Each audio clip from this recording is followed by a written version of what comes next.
माझ्या महाराष्ट्रातील बांधवांनो, भगिनींनो आणि मातांनो, पुन्हा एकदा नमस्कार. जय महाराष्ट्र. आज थोडं काही कालावधीनंतर भेटतोय. 1 मेला आपण भेटलो होतो, त्याच्यानंतर जवळपास 6-7 दिवसानंतर भेटतोय. या गेल्या 6-7 दिवसात काय झालं, काय घडलं, असं न सांगण्यासारखं काहीच नाही आहे आणि जे काय घडतं आहे ते सगळ्यांना माहिती आहे. पण विशेष म्हणजे काल एक अतिशय चांगली गोष्ट झाली. महाराष्ट्रामधल्या सर्व पक्षांच्या नेत्यांसोबत माझी आणि आपल्या माननीय मंत्री महोदयांची, म्हणजे त्याच्यात उपमुख्यमंत्रीसुद्धा होते, सर्व काँग्रेस पक्षाचे, राष्ट्रवादी पक्षाचे आणि आपले शिवसेनेचे असे मंत्री होते आणि इतर पक्षांचे नेते यांच्यात एक बैठक झाली. सर्वांना आपण नेमकं काय करतो आहोत ह्याची कल्पना दिली गेली. सर्वांना त्यांच्या सूचना काय आहेत, कुठे काही याच्यात उणिवा जाणवत आहेत का, आणखीन काही करायला पाहिजे का, ह्या सगळ्या त्यांच्या सूचना घेण्यात आल्या. आणि खरंच मला एका गोष्टीबद्दल समाधान आहे की सगळ्यांनी अतिशय मनपूर्वक खूप चांगल्या सूचना दिल्या. त्यातल्या बहुतेक सगळ्या किंवा बऱ्याचशा सूचना आपण अंमलातसुद्धा आणलेल्या आहेत आणि आणतोसुद्धा आहेत. एकूणच कालची जी बैठक झाली त्याच्यामध्ये एकतेचं एक वेगळं दर्शन होतं. महाराष्ट्राची एकजूट, राजकारण बाजूला ठेवून सगळे पक्ष नेते, पक्षप्रमुख हे एकत्र आलेलं काल मला दिसलं आणि जो माझा आत्मविश्वास आहे तो आणखीन दुणावला. ह्याच्यामध्ये राजकारण नव्हतं. सगळ्यांनी मला सांगितलं की सरकार जे काही करतं आहे त्याच्यात आम्ही तुमच्यासोबत आहोत. आम्हाला जे जे काय वाटतं आहे हे आम्ही तुम्हाला सांगतो आहोत आणि आपणही त्यांना सांगितलं की वेळोवेळी तुम्हाला जे काही जाणवेल ते आपण सांगत राहा. आपण जे जे करता येणं शक्य असेल ते सर्व करू. ही अशी एक वेगळी एकजूट ही सर्व राजकीय पक्षांची, नेत्यांची एका चांगल्या पद्धतीने, चांगल्या वातावरणात त्या बैठकीमध्ये मला दिसली. आज खरं म्हणजे मी आपल्याशी बोलताना थोडासा व्यथित आहे. तो व्यथित एवढ्यासाठी आहे की आज पहाटे जे संभाजीनगर आणि जालन्याच्या मध्ये त्या रेल्वे मार्गावरती घडलं, ह्या घटनेने मी खरंच एक मनातून असा दुःखी झालेलो आहे. हे जे मजूर इतर राज्यातले घरी जायला निघालेले आहेत, आपण त्यांना अनेकदा सांगितलेलं आहे, आजही मी सांगतोय की तुम्ही कुठेही अस्वस्थ होऊ नका, कुठेही बेचैन होऊ नका. राज्य सरकार पूर्ण तुमच्या सोबत आहे. मी यापूर्वीही सांगितलेलं आहे की इतर राज्यातले जे मजूर आहेत त्यांची आपण ठिकठिकाणी सोय केलेली आहे. जवळपास 5.5 ते 6 लाख मजुरांची सोय आपण राज्यात वेगवेगळ्या ठिकाणी केलेली आहे. त्यांची जेवणाची, खाण्याची सोय, त्यांच्यासोबत डॉक्टर्स दिलेले आहेत. आणि आता तर इतर राज्यांबरोबर आपली बोलणी सुरू आहेत.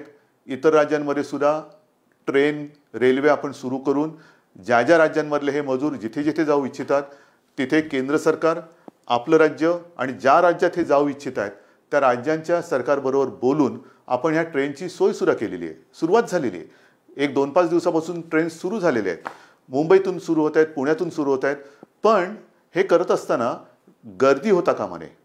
जर गर्दी उसळली तर तुम्हाला माहिती आहे धोका अजून आपल्या अवतीभोवती फिरतोय. धोका काय टळलेला नाही, संकट टळलेलं नाही आहे. गर्दी झाली तर पुन्हा हे सगळं ठप्प होईल. आणि म्हणून मला असं वाटतं की या सर्व मजुरांना मी सांगतोय, मजदूर आहेत, कर्मचारी आहेत, इतर नागरिक आहेत, कि आपको परेशान होने की कोई आवश्यकता नहीं है. आज तक जिस संयम आपने जो बनाए रखा है, संयम बनाए रखें. महाराष्ट्र की सरकार पूरी तरह से आपके साथ है. आपका सहयोग हम दोनों के लिए अच्छा रहेगा क्योंकि संकट बहुत ही गंभीर है. जैसे मैंने अभी अभी कहा कि महाराष्ट्र सरकार और जहां भी आप जाना चाह रहे हो उस राज्य की सरकार और केंद्र की सरकार आपस में बात चल रही है. रेलवे की व्यवस्था हो रही है, बस की व्यवस्था हो रही है. जैसे उपलब्धि बढ़ती जाएगी हम आपको बताते रहेंगे. पण हे करताना कुठेही अफवेला बळी पडू नका. कारण कोणतरी सांगते की इथून ट्रेन सुरू होणार, मग ही गर्दी तिकडे जाते. आता काल जे घडलं, आज पहाटे जे घडलं, अत्यंत दुर्दैवी आहे. खरं म्हणजे संभाजीनगरवरून ट्रेन सुरू होत आहेत, ट्रेन सुरू झालेल्या आहेत. पण ही जी लोक होती ती रस्त्याने न जाता रेल्वे रुळावरून निघाली. कारण त्यांना भुसावळला जायचं होतं. आता खरं त्यांना कोणी सांगितलं भुसावळला जायला, कल्पना नाही. पण भुसावळला जाताना चालून चालून थकली आणि मध्ये करमाड नावाचं गाव आहे, तिथे त्या रेल्वे ट्रॅकवरती बसली. पहाटेचा सुमार होता, थकलेले होते, बसले तिथेच डोळा लागला आणि दुर्दैवाचा घाला आला. खरंच हे अत्यंत दुर्दैवी घटना आहे. मी मनातून अत्यंत दुःखी झालो ह्या सगळ्या घटनेबाबत आणि पुन्हा पुन्हा सांगतो की कृपा करून जिथे आहात तिथेच थांबा. राज्याची यंत्रणा जी आहे ती आपल्या संपर्कात आहे.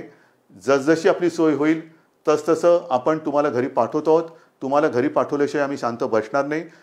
पण शांती ठेवा, अस्वस्थ होऊ नका, कुठेही गडबड गोंधळ करू नका. अत्यंत शिस्तीत आणि संयमाने आपण हे काम करतो आहोत. पण त्याही राज्याच्या काही सुरक्षेच्या दृष्टीने अटी आहेत, चेकिंग असेल, काही असेल, ह्या सगळ्या गोष्टी होत आहेत आणि ते करून आपण ही सगळी व्यवस्था करतो आहोत. दुसरी गोष्ट, गेले 2-3 दिवस मुंबईमध्ये एक अफवा आहे. अफवा काय? मुंबई लष्कराच्या ताब्यात देणार, मुंबई लष्कराच्या ताब्यात देणार, मुंबईमध्ये लष्कर येणार, मग लॉकडाऊन होणार, सगळी दुकानं बंद होणार. लष्कर कशाला पाहिजे? आणि आजपर्यंत मी जे काही केलेलं आहे तुम्हाला सांगून आणि तुम्हाला विश्वासात घेऊन केलेलं आहे आणि तसाच मी करणार आहे, तसंच करणार आहे. आपल्याकडे सुद्धा तुमच्या लक्षात असेल की लॉकडाऊन करताना टप्प्याटप्प्याने आपण करत गेलो. पहिल्या काही गोष्टी बंद केल्या, नंतर काही गोष्टी बंद केल्या, त्याच्यानंतर काही केल्या, असं करत करतच आपण पुढे गेलो. त्याच्यामुळे लष्कराची काहीच गरज नाही आहे. आणि मी तुम्हाला पहिल्या माझ्या भेटीतच सांगितलेलं आहे की ही जी लढाई आहे ह्याच्यामध्ये जवान आपण सगळेजण आहात. ते जे जवान आहेत ते सरहद्द सांभाळत आहेत, पण हे जे युद्ध आहे हे आपल्याला लढायचं आहे आणि तसं तुम्ही ते लढतात. संयमाच्या आणि जिद्दीच्या जोरावरती लढतात. लष्कराची आवश्यकता नाही आहे, लष्कर मुंबईत येणार नाही.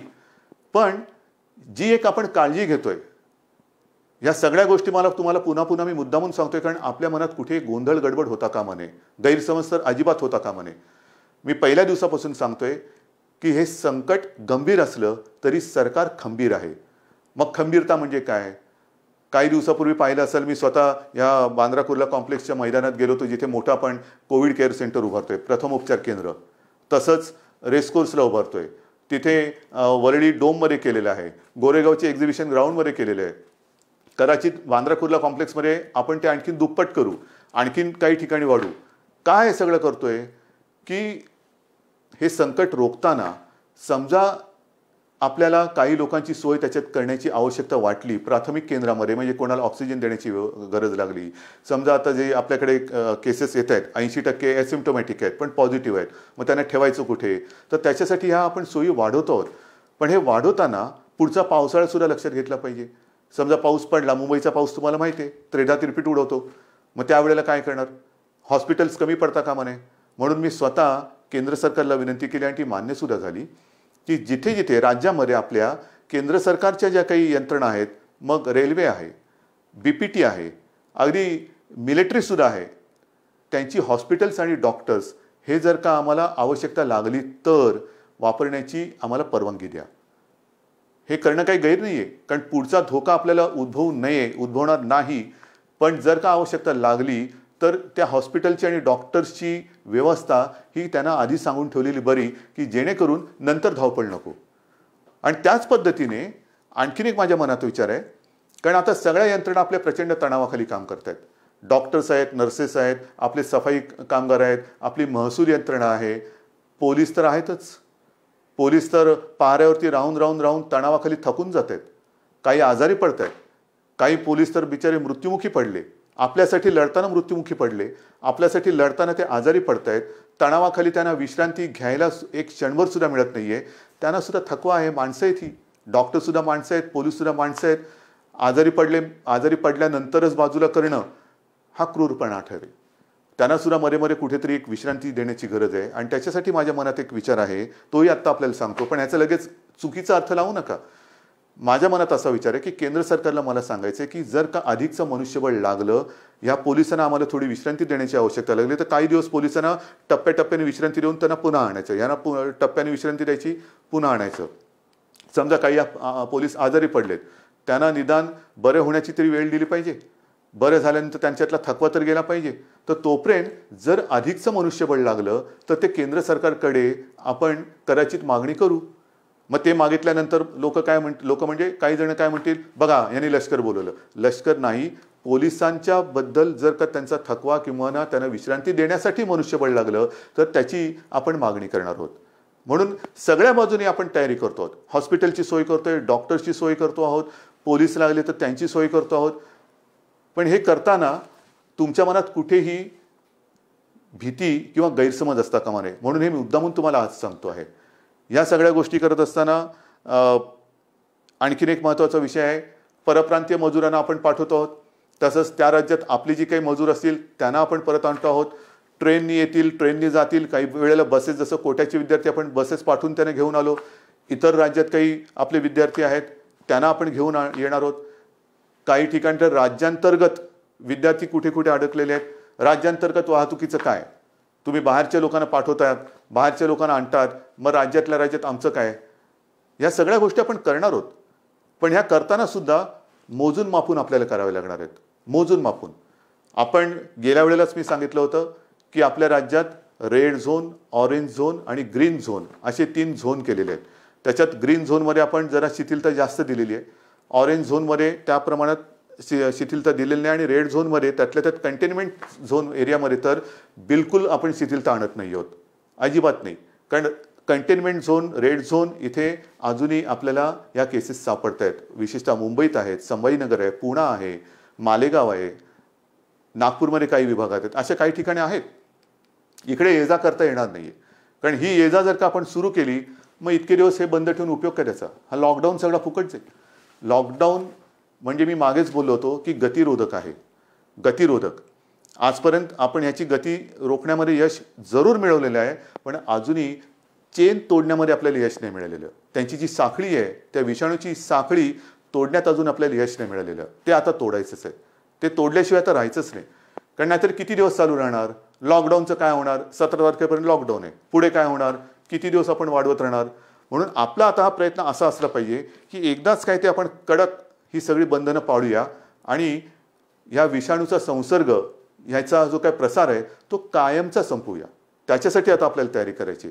आणि हे करत असताना आता परदेशातून जी आपली लोक आहेत ती यायला सुरुवात होतील. काही ठिकाणी इतर देशात सुद्धा आपली लोक अडकलेली आहेत, काही विद्यार्थी अडकलेले आहेत. ते विमानाने त्यांची ये जा सुरू होईल, त्यांना पुन्हा क्वारंटाईन करावं लागेल. ह्या थोडंसं हे जेवढी आपण शिथिलता आणू तेवढी आपली जबाबदारी पण वाढते आहे. ती जबाबदारी पूर्ण ताकदीने आपल्याला पेलावी लागणार आहे.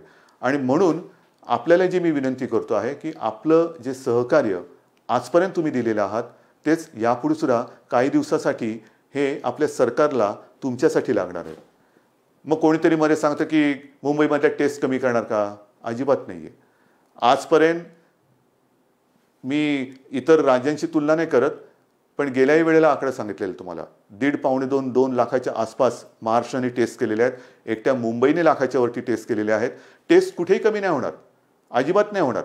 जिथे जिथे आवश्यकता आहे तिथे टेस्ट ह्या चालू राहतीलच. मुंबईमध्ये मुंबई महापालिका, खाजगी जे रुग्णालय आहेत, ते डॉक्टर्स आहेत, फक्त त्याच्यामध्ये एक सुसंगती पाहिजे, एक वाक्यता पाहिजे. कोणी उठला आणि टेस्ट करून आला तसं नाही आहे. मी तर तुम्हाला पुन्हा एकदा विनंती करतो आहे, कारण जो काही मृत्यूदर आहे त्या मृत्यूदरामध्ये आपण बघितलं काही केसेस अशा आहेत की शेवटच्या टप्प्यात आपल्याकडे येत आहेत. शेवटच्या टप्प्यात म्हणजे सगळं काही उपचाराच्या पलीकडे गेलेलं असतं तेव्हा ते येत आहेत आणि तिथे आपण काहीच करू शकत नाही. काही वेळेला तर असं होतं की एखादा रुग्ण आला तर त्याचा रिपोर्ट, टेस्टचा रिपोर्ट येण्याच्या आधी त्याचा मृत्यू होतो. आणि म्हणून मी वारंवार सांगतोय की जर कोणाला सर्दी, खोकला, ताप यासारखी लक्षणं आढळली तर तुम्ही न घाबरता, न डगमगता आपली फिअर क्लिनिक्स आहेत, आपले डॉक्टर्स आहेत, त्यांच्याकडे या, स्वतःहून या. आपण तर घरोघरी जाऊन चेकिंग तर करतोच आहोत, विचारपूस करतो आहोत, पण जर ज्यांना कोणालाही अशी लक्षणं आढळली आणि ते स्वतःहून पुढे आले तर पुढचा जो काही उपचार आहे तो करणं हे सुलभ होईल. एक लक्षात घ्या, आजपर्यंत साधारणतः 18,000 पॉझिटिव्ह केसेस आपल्या महाराष्ट्रात आहेत. 18,000 आकडा मोठा आहे, पण जवळपास 3,2500 रुग्ण हे पूर्ण बरे होऊन घरी पण गेलेले आहेत. दुर्दैवाने काही मृत्यू झालेले आहेत, पण 3,2500 हाही आकडा बरंच काही सांगून जातो. आणि हा आकडा ज्यांना लक्षणं होती ती लक्षणं पूर्ण बरी होऊन, आणि काही जणांना लक्षणं नव्हती पण क्वारंटाईनमध्ये होते, त्यांचा तो काळ पूर्ण करून पुढची चाचणी निगेटिव्ह आल्यानंतर ते घरी गेलेले आहेत. हा रोजचा आकडा वाढत चाललेलाच आहे. घरी जाणारे, जसं रुग्णांची संख्या पॉझिटिव्हचा एक आकडा येतोय तसंच घरी जाणारे सुद्धा जात आहेत. त्यांचा तो क्वारंटाईनचा काळ, आयसोलेशनचा काळ, उपचाराचा कालावधी पूर्ण करून ते घरी सुद्धा जात आहेत. आज आणखीन एक माहिती मला मिळाली, जरा वेगळी माहिती. हा निसर्गाचा चमत्कार आहे. आपल्या इथे ह्या जेव्हापासून लॉकडाऊन वगैरे झाला त्यावेळेपासून काही ज्या महिला होत्या त्यांची प्रसूती झाली, त्यांच्यापैकी काही ह्या कोविड पॉझिटिव्ह होत्या, कोविड पॉझिटिव्ह आहेत, पण त्यांची बाळं जी आहेत त्यांना कोविडची बाधा झालेली नाही. हा एक चमत्कार आहे. म्हणजे आईला कोविड पॉझिटिव्ह आहे पण बाळ हे निगेटिव्ह आहे, त्याला कोविड झालेलं नाही आहे, बाळ सुखरूप आहे, असाही चमत्कार आहे. आणि त्याच्यानंतर ते बाळ त्या आईसोबतच आहे. हा एक निसर्गाचा चमत्कार आहे. ह्या काही गोष्टी घडत आहेत. तर अशाही गोष्टी आहेत. ह्याच्यामध्ये खबरदारी घेणं हा एक महत्त्वाचा भाग आहे. त्याच्यानंतर काही वेळेला काही घटना घडतात, जसं काल एक आपण बघितलं असेल की हॉस्पिटलमध्ये गलथानपणा. नाही, अजिबात नाही चालणार, अजिबात चालणार नाही. मी माणुसकी समजू शकतो, माणुसकीचा धर्म समजू शकतो, पण त्याच्यामध्ये गलथानपणा अजिबात सहन केला जाणार नाही. जसं मी वारंवार सांगतो की पोलीस आणि डॉक्टर यांच्या रूपात देव आपल्यासोबत आहे. त्यांच्याशी कोणी हुज्जत घालू नका, त्यांच्यावरती हल्ले होता कामा नये. हल्ले केले तर कडक कारवाई होईल. तसंच डॉक्टर्स आणि यांनाही सांगतोय की हॉस्पिटलमध्ये गलथानपणा होता कामा नये, अजिबात नाही. काही मदत लागली सरकारसोबत आहे, महापालिकासोबत आहे, गलथानपणा करायचा नाही. म्हणजे सगळं चांगलं चालू असताना कारवाई करण्याची वेळ आमच्यावरती आणू नका, कारवाई करू नका. तिकडे गलथानपणा आणि दप्तर दिरंगाईला अजिबात क्षमा केली जाणार नाही. कारण नाहीतर हे सगळं करतोय कोणासाठी? मी परवा जे काही गेलो होतो बांद्रा कुर्ला कॉम्प्लेक्स, रेसकोर्समध्ये आपण करतोय, सगळं करतोय. तिकडे 100 रुग्णशय्या आपलं 1000च्या आसपास रुग्णशय्या या बांद्रा कुर्ला कॉम्प्लेक्सला करतोय. त्याची क्षमता मी आता दुप्पट करायला सांगतोय. काय आपल्याला फर्निचरचं दुकान नाही काढायचं की बघा किती बेड्स आहेत आमच्याकडे उपलब्ध आहे, कोणी आणि झोपून जा? नाही, त्याच्या मागे एक गांभीर्य आहे. ही आवश्यकता लागू नये ही माझी प्रार्थना आहे. पण ही सोय सुविधा वाढत असताना आपल्याला डॉक्टरची सुद्धा आवश्यकता लागणार आहे, परिचारिकांची आवश्यकता लागणार आहे. कोविड योद्धा म्हणून मी आपल्याला आवाहन केलं होतं, त्याच्यात अनेक जणांनी प्रतिसाद दिलेला आहे. आज मी आयुषच्या डॉक्टरना सुद्धा विनंती करतो आहे, आवाहन करतोय की तुमची सुद्धा आम्हाला गरज आहे. होमिओपॅथी डॉक्टरची सुद्धा आवश्यकता आहे. आयुर्वेदचे डॉक्टर असतील, तुम्ही या. आपण सगळे मिळून एकजुटीने या संकटाचा सामना करूया. सगळे एकत्र आले, ठीक आहे ना. काही वेळेला गंभीर आजार असेल तिकडे ॲलोपॅथी चालेल. जर का आपल्याला प्रतिकारशक्ती वाढवायची असेल त्याच्यासाठी होमिओपॅथी किंवा आयुर्वेद चालत असेल, जरूर या. कदाचित हे सगळे आपले आयुषचे डॉक्टर्स आणि या सगळ्या डॉक्टरशी फिवर क्लिनिकमध्ये मदत होणार असेल, सर्दी खोकला ताप आहे की नाही बघण्यासाठी, तेवढंच आपल्याला हॉस्पिटलमध्ये काम करणाऱ्या डॉक्टरांवरचा ओझं ताण हा कमी करता येईल. म्हणून मला आपल्याला ह्या सगळ्यांची आवश्यकता आहे. आणि त्याच्यासाठी मी आज आपले डॉक्टर लहाने साहेब त्यांना सुद्धा सांगितले की डॉक्टर साहेब अर्थात ते सुद्धा दिवसरात्र मेहनत करतातच आहेत, कोणी मेहनतीमध्ये मागे पडत नाही आहे. त्यांनी सुद्धा आता पुढाकार घेतलेला आहे. डॉक्टर ओक आपल्यासोबत आहे, टास्क फोर्स आपल्यासोबत आहे, सगळे आपल्यासोबत आहेत. आणि हे करून आपण ही लढाई अधिक मजबूतीने आता लढत आहोत. म्हणून मला हात जोडून विनंती करायची की हा जो आता लॉकडाऊनचा टप्पा आहे हा सतत आता वाढवत जायचं की नाही जायचं, लॉकडाऊनचं काय करणार हे तुम्ही ठरवायचं आहे. जेवढं तुम्ही शिस्त पाळाल, जेवढं तुम्ही बंधनं कडक पद्धतीने पाळाल, तेवढं लवकर आपण या संकटातून बाहेर येऊ. कोणालाही आनंद नाही आहे लॉकडाऊन वाढवण्यामध्ये. लॉकडाऊन वाढवणं म्हणजे पिंजऱ्यात बसल्यासारखं आहे, कोण वाड्यात बसल्यासारखं आहे. आत्ता ते बसण्याची गरज आहे आणि ती शिस्त अजूनही मला काही ठिकाणी बिघडलेली दिसते. मग मुंबई असेल, इतर शहरं असतील, ही शिस्त बिघडवणं म्हणजे आपण आपलं संकट लांबवणं आहे.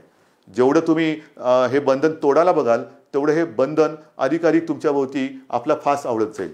म्हणून हे बंधन पाळणं, शिस्त पाळणं, लोकांमध्ये न मिसळणं, एकमेकाशी आता ह्या कालच्या त्या सर्वपक्षीय बैठकीमध्ये जो मी एक शब्द वापरला होता, फिजिकल डिस्टन्सिंग. सोशल डिस्टन्सिंग म्हणजे जरा त्याचा अर्थ वेगळा होतो, सामाजिक अंतर नको आहे. थोडंसं आपल्याला एकमेकापासून अंतरावरती राहणं, मग त्याला शब्द फिजिकल डिस्टन्सिंग म्हणायचं आहे किंवा आणखीन काय म्हणायचं आहे, काही म्हणा, पण ते अंतर ठेवून आपल्याला पुढचा काही काळ तरी तोंडाला मास्क लावून, हात सतत धूत राहून हा असा काही काळ आपल्याला काढावा लागेल. हे संकट अजूनही कोणाला अंदाज येत नाही आहे. काही जण आता म्हणायला लागलेत कोरोनाबरोबर जगा. कोरोनाबरोबर जगा म्हणजे कसं जगायचं? हे असं घरात राहून? हे नाही चालणार आपल्याला. आपला महाराष्ट्र, मी अनेकदा सांगतोय, मला लष्कराची अजिबात गरज नाही आहे. कारण हा शिवरायाचा महाराष्ट्र आहे. नुसते आपण बोलताना शाहू, फुले, आंबेडकर, गाडगे महाराज यांची नावं घेऊन उपयोग नाही आहे. त्यांनी जे काय आपल्याला शिकवलेलं आहे, छत्रपती शिवाजी महाराजांनी सुद्धा आपल्याला लढायचं कसं हे शिकवलेलं आहे. आणि त्यांची परंपरा असलेला महाराष्ट्र, इथे मला लष्कराची आवश्यकता नाही. माझा प्रत्येक नागरिक हा जवान आहे, हा सैनिक आहे. आणि तो या लढाईमध्ये स्वतः लढून या विषाणूवरती मात केल्याशिवाय राहणार नाही. हा तुमच्याबरोबर माझा सुद्धा आत्मविश्वास आहे. म्हणून पुन्हा एकदा सगळ्यांना सहकार्याची विनंती करतो. धन्यवाद देतो. जय हिंद, जय महाराष्ट्र.